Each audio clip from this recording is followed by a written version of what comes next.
Relator da CPI da pandemia, o senador Renan Calheiros aliou-se ao petista Humberto Costa para requisitar um inédito pedido de quebra de sigilo bancário de um veículo de imprensa na comissão parlamentar do Senado. O requerimento que pede a quebra de sigilo bancário da Jovem Pan é entre os 135 a serem apreciados na 38ª reunião da CPI, marcada para amanhã, dia 3 de agosto, na retomada dos trabalhos da comissão que está em recesso. Além da requisição de quebra de sigilo bancário da Jovem Pan, Calheiros e Costa também fazem a mesma solicitação aos responsáveis pelos sites de viés conservador Alan dos Santos, do Terça Livre, Raul Nascimento dos Santos, do Conexão Política, Paulo Enéas, do Crítica Nacional, José Pinheiro Tolentino Filho, do Jornal da Cidade Online, Tarsis de Souza Gomes, do Renova Mídia, e das produtoras LHT Riggs Limitada, responsável pela Brasil Paralelo, e Farol Produções Artísticas, do Senso em Comum, classificando todos como grandes disseminadores das chamadas fake news. Sobre o fato, a Jovem Pan manifestou-se através do seguinte editorial. Sobre o pedido de quebra do sigilo bancário encaminhado pelo senador Renan Calheiros à CPI da Covid, a Jovem Pan vem a público prestar os seguintes esclarecimentos. Pedidos do gênero são injustificáveis. Os balanços da Jovem Pan são publicados anualmente no Diário Oficial. Mas para que não restem dúvidas quanto à transparência do comportamento da emissora, republicamos os balanços em nosso site. As verbas governamentais podem ser conferidas no site www.portaldatransparencia.gov.br. Estranhamente, o requerimento estabelece que as investigações sejam feitas a partir do ano de 2018. Segundo o documento que justificou a sua criação, a comissão foi instaurada com o objetivo de, abre aspas, apurar as ações e omissões do governo federal no enfrentamento da pandemia da Covid-19 no Brasil, fecha aspas.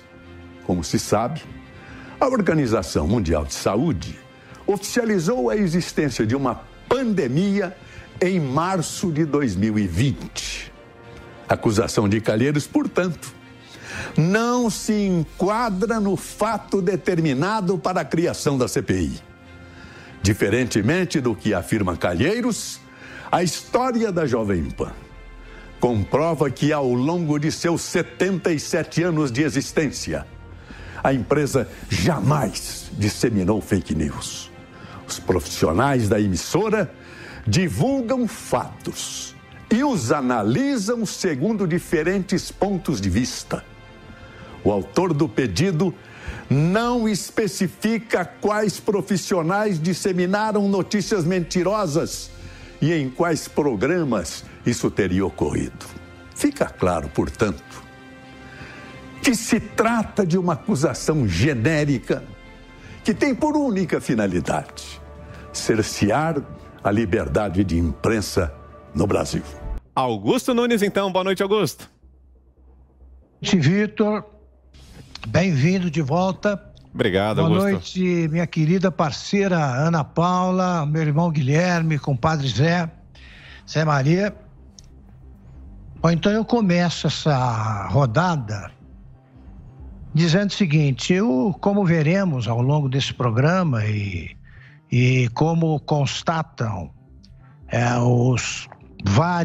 as várias mensagens de solidariedade à Jovem Pan e textos escritos por jornalistas independentes, esse pedido é absurdo, ele não se baseia em nada sustentável e certamente não será endossado pela maioria dos senadores se for colocado em votação.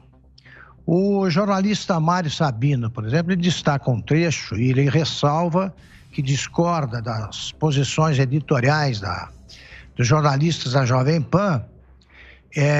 Ele diz que isso aí é feito e republica um trecho provando o que diz. Isso aí é feito porque o Renan quer tentar resumir o mau português aí, o trecho em mau português com que ele aponta alguma pessoa vagamente. Diz que esse pedido é feito também para identificar um jornalista que ajudou na campanha do Bolsonaro, que é ligado aos filhos do Bolsonaro, que faz parte do gabinete do ódio, que dissemina fake news. Então vamos lá, fazendo a cobrança essencial. O senador Renan Calheiros tem o dever de identificar esses jornalistas, para começo de conversa. Tem o dever também de dizer quais, porque não é a Jovem Pan divulga fake news, são os profissionais da Jovem Pan, segundo Renan Calheiros. Quais são? Identifique os profissionais, diga quais foram os fatos aqui divulgados que o Renan considera fake news e em que programa eles foram divulgados. Foi aqui, foram divulgados aqui no Pingos nos Is, diga quais são. Diga quais são, identifique. E aí peça a quebra de sigilo do profissional. Qualquer um de nós, por exemplo, aqui dos Pingos nos Is, pode pedir. Convoque qualquer profissional para depor na CPI. Agora, não faça essa safadeza contra a liberdade de imprensa, essa tentativa de torturar a liberdade de imprensa. É o que ressaltam esses jornalistas que, como Mário Sabino, escreveram sobre esse fato. Então, por exemplo, quero saber, está falando alguma coisa a meu respeito? Quero saber. Quero saber por que o Renan Calheiros, se está interessado em saber o que ocorreu na pandemia, quer a quebra do sigilo a partir de 2018, se a pandemia começou em 2020, como lhe lembra o comunicado da Jovem Pan. Enfim, seja qual for o desfecho desse caso, nós vamos cobrar do Renan Calheiros esclarecimentos. A gente deixa para depois os esclarecimentos que ele deve à justiça. Vamos tratar desse caso agora. O que eu posso também adiantar para que os meus companheiros também falem desse primeiro tópico, porque são vários. O que eu quero adiantar é o seguinte: o mais absurdo em todo o texto do Renan e com o respaldo do Humberto Costa, senador, o vampiro da lista de propinas da Odebrecht, em que aparece o Renan como atleta. Eu acho que o mais absurdo é eles acharem que isso intimida a Jovem Pan e vai amedrontar os jornalistas que aqui trabalham. Quer dizer, isso é o mais patético da nota, porque não há o menor risco de a gente deixar de falar a verdade, tá? E de externar a nossa opinião sobre tudo. E de qualificar cafajeste de cafajeste, ladrão de ladrão, porque a gente está interessado aqui em falar, em dizer as coisas como as coisas são e serão ditas. Vamos agora a Brasília. José Maria Trindade. Salve, Zé. Boa noite. Pois é, olha, o comentário do momento aí esse ataque, né? Olha, Vitor, muito boa noite. Seja bem-vindo aí de volta ao grupo. Boa noite, compadre Augusto. Boa noite, Ana. Boa noite, Fiuza. Muito boa noite a todos. Renan Calheiros, ele está imaginando fazer do Brasil uma grande Alagoas. Não vai conseguir. Eu ouvi hoje por aqui o seguinte, que o ataque dele foi um ataque, né? Usando a CPI para ataques pessoais. O ataque é contra o sistema, o sistema nacional democrático, que inclui a imprensa, né? É exatamente isso. São veículos de imprensa e ele incluiu a Jovem Pan de uma maneira muito esquisita, atabalhoada, né? Que chega a ser burra, num requerimento copiado de vários outros. Ora trata como se fosse uma pessoa, quebrar o sigilo de uma pessoa. Isso não existe. A investigação, se fosse séria, teria que começar por outros ângulos. Não tem nada a ver. Ele pede a quebra de sigilo de anos anteriores à pandemia. O que o Renan quer? Ele quer desmoralizar e usa esse palanque eleitoral que se transformou a CPI e que acaba atingindo a imagem do Congresso Nacional. O que o Renan faz é descrito, inclusive, no Código Penal, que é a advocacia administrativa, é se utilizar do meio público para assuntos pessoais.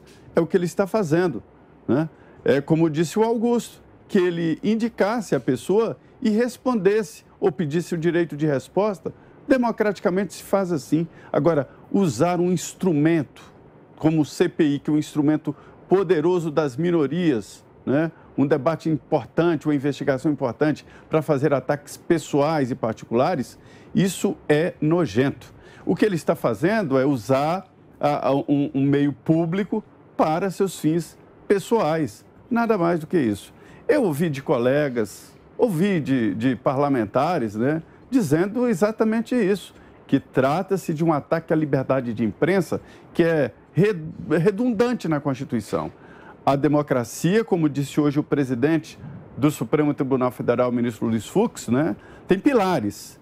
E entre esses pilares está a liberdade de imprensa. É um dos fortes pilares da democracia. Não é o único, mas é um dos. E isso é muito importante. E eu ouvi, inclusive, de pessoas que disputam mercado com a Jovem Pan, né, que são ali concorrentes, e dizendo que esse tipo de ataque pode chegar aos outros veículos de comunicação. Renan está acostumado com Alagoas. Lá, ele é o senhor absoluto, filho do governador, tem um poder forte no Estado, onde ele pode calar alguns veículos de comunicação. Nem lá em Alagoas ele consegue calar a todos. E agora ele está trazendo esse rancor, está trazendo esse hábito como se fosse um dono do Brasil inteiro e transformar o Brasil numa grande Alagoas. Isso não deve passar. Hoje, daqui a pouco, os que mandam na CPI, o chamado G7, vão se reunir e decidir o que votar. Se votam ou não também esse requerimento porco e tosco, né? É preciso aprovar, mas só o simples fato de apresentar um requerimento assim já é uma indignidade e um desmerecer de ser um representante no Senado Federal, a mais alta casa legislativa do país, né? Só de apresentar um requerimento assim já é desmerecer a situação de senador. Não vou ficar aqui repetindo sobre os 17 processos inquéritos contra Renan e uma condenação. Ele tem uma condenação na Justiça Federal daqui de Brasília, assinada por Valdemar Carvalho, improbidade administrativa, e na condenação está inclusive a perda do mandato e 8 anos de inelegibilidade. Ele tem uma condenação e são 17 inquéritos e processos no Supremo Tribunal Federal. Não vou ficar aqui repetindo isso, porque todos já sabem que a história dele é essa, de se defender eternamente, porque existem muitos inquéritos e outros irão. O que eu falo é o seguinte, é sobre esse respeito às instituições e à liberdade de imprensa.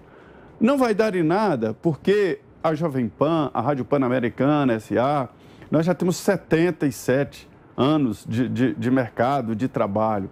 E durante esse tempo, houve ali a construção de um edifício sólido, com bases. Ele não entende disso. Para a régua do senador Renan Calheiros, estamos todos no mesmo barco. Errado. É assim que essas pessoas pensam. Ah, eu vou abrir e vou encontrar problemas. Não vai encontrar problemas, porque está tudo muito certinho e tudo publicado no Diário Oficial e agora no site aqui da Jovem Pan. Porque é necessário. Nós somos uma SA. E a lei exige a publicação dos balanços. É só ir nos balanços. Se tivesse um pouquinho de cuidado, era ir no portal de transparência e ver que ninguém aqui recebe dinheiro e que ninguém está recebendo rios de dinheiro por ser independente. Nós somos independentes e isso agride algumas cabeças, agride alguns que estão acostumados a capachos. É isso. Foi sim e é uma agressão à imprensa de uma forma geral e é o que eu tenho ouvido, inclusive representantes de veículos de comunicação. E agora sim, Guilherme Fiuza. Boa noite, Fiuza.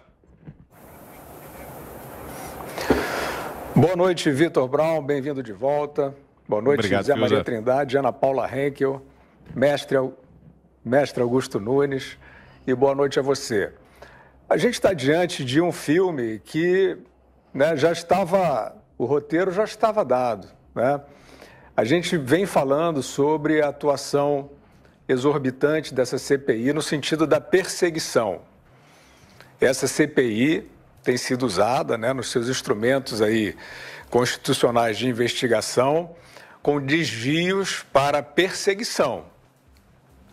E nós estamos vendo essa perseguição se dar em várias direções. E nós temos alertado aqui, isso está tudo gravado, né? Temos um catálogo grande, né, de comentários, de avaliações sobre o modus operandi dessa comissão parlamentar de inquérito. Está tudo lá no YouTube, na Panflix, né? Nós temos alertado.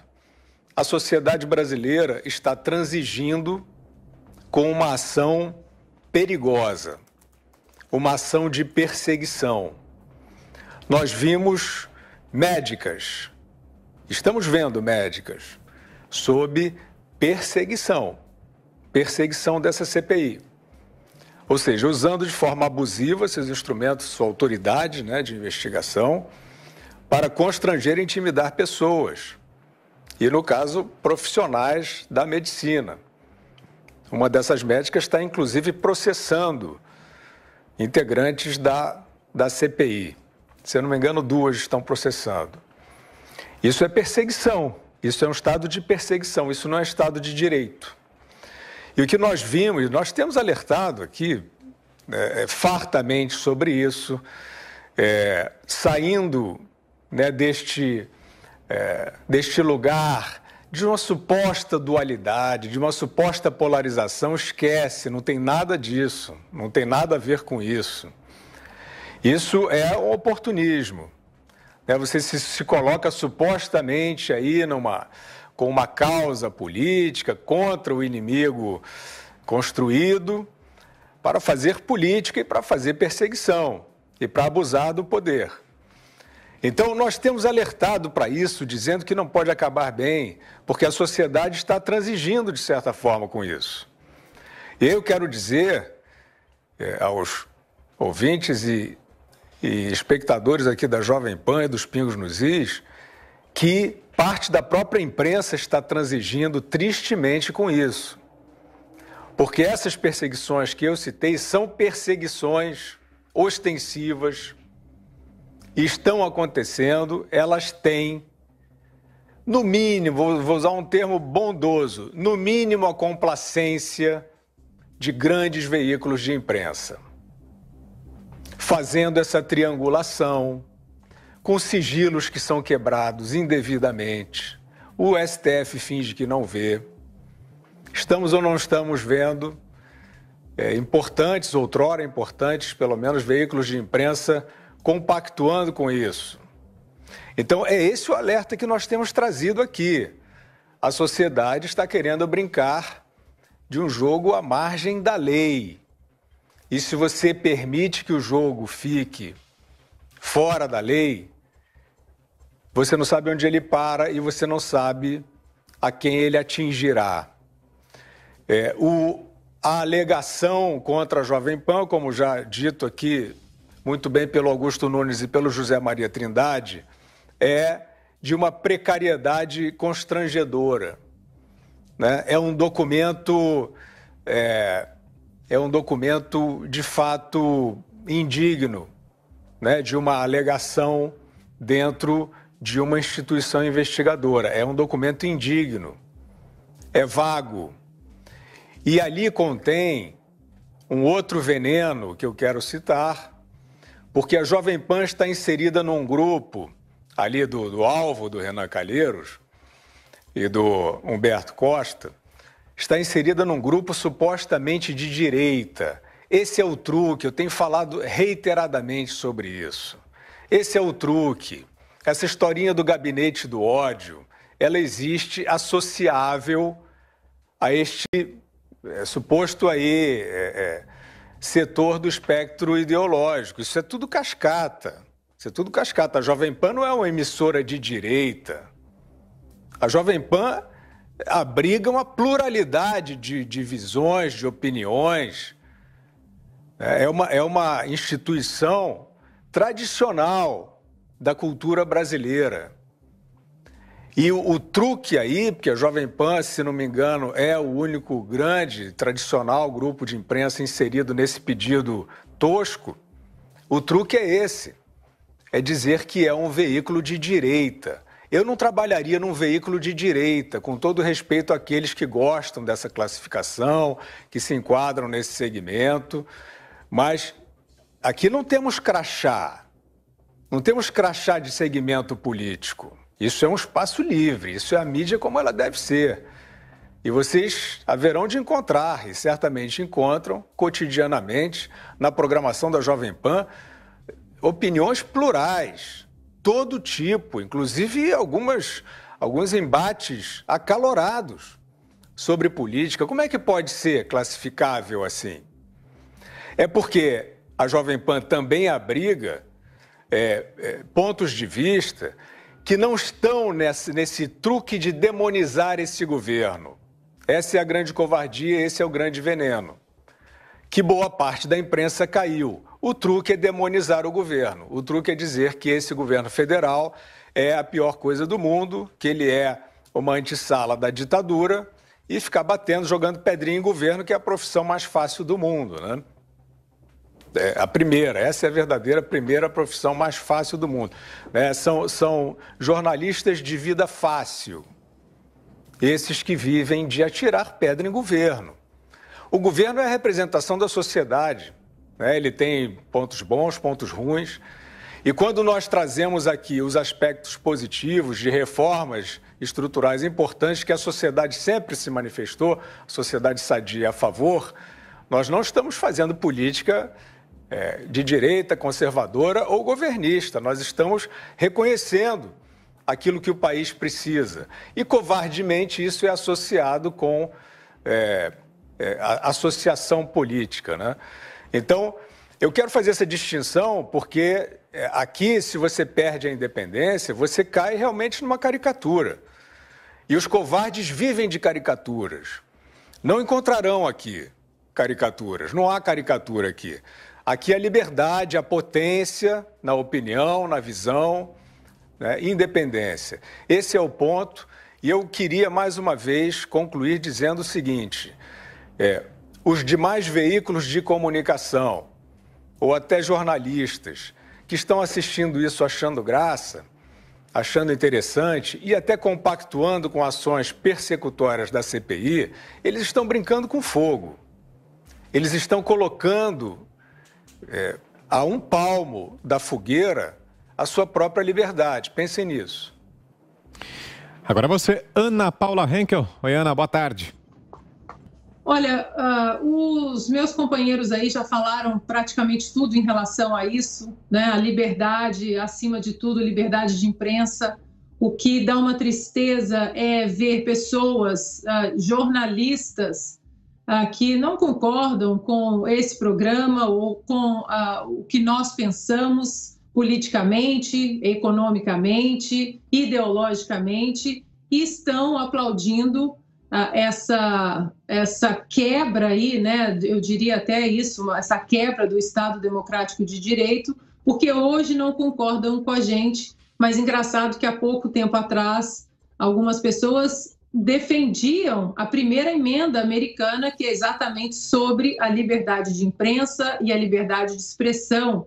E agora, aí no Brasil, acham bonito porque um grupo ou jornalistas independentes que questionam, porque eu acho que esse é o que incomoda bastante alguns jornalistas que não conseguem ter essa independência. Acho que é o que incomoda bastante nesse programa, tanto de nós quatro, nós cinco aqui, mas também daqueles que substituem quem está de férias, é a independência de questionar. A gente questiona como a comunidade científica questiona, médicos, não apenas nós, jornalistas, mas médicos estão sendo aí colocados também numa espiral de silêncio, nas guilhotinas virtuais. Médicos não podem questionar vacinas, não podem mostrar os caminhos do tratamento precoce, do tratamento imediato, assim que a pessoa, né, constatou ali que está positivo para a Covid, e existe sim uma força nefasta e que essa CPI e esses personagens caricatos, como Renan Calheiros e Omar Aziz, por exemplo, existem essas forças aí que precisam calar quem questiona. Há várias peculiaridades em relação a essa decisão, né, a esse requerimento aí, e o que mais estranho é que a CPI foi criada, o Zé comentou isso, eu só queria alertar para como não faz sentido o que esses senadores fazem ali na CPI, uma CPI criada para investigar a atuação do governo federal dentro da pandemia, mas que vai até 2018, inclusive dizendo aí que jornalistas da Jovem Pan, próximos ao então candidato Jair Bolsonaro, o que isso tem a ver com a pandemia? O que isso tem a ver com a pandemia? É perseguição, sim, mas aqui a gente não vai calar, aqui nós continuaremos questionando, continuaremos dando voz às ruas, e aí eu tenho que só lembrar que Renan Calheiros aí é o campeão dos inquéritos, né, no Congresso, e não são 17, Zé, eu fiz a pesquisa, são 21 inquéritos no STF, desses 10 inquéritos estão ativos, havia 11 ativos, mas um acabou sendo enviado para a Justiça Eleitoral de Alagoas. É exatamente o que o nosso mestre Augusto Nunes aí fala, né? O faroeste à brasileira, corruptos, bandidos investigados, querendo posar de bons moços, e aí com aval de muita gente que se diz conservador, liberal, e aí eu tenho que concordar mesmo nesse ponto com o Fiuza, das etiquetas, dos balaios da esquerda e da direita, embora eu acredite que essa divisão seja necessário, mas não apenas para personagens, para nomes, mas sim para ações. E as ações dessas pessoas ditas aí conservadoras, liberais, que defendem a primeira emenda americana, queriam que no Brasil nós tivéssemos uma absoluta liberdade de expressão, como tem aqui nos Estados Unidos, e hoje estão aí nas redes sociais batendo palma para essa atrocidade contra a liberdade de imprensa.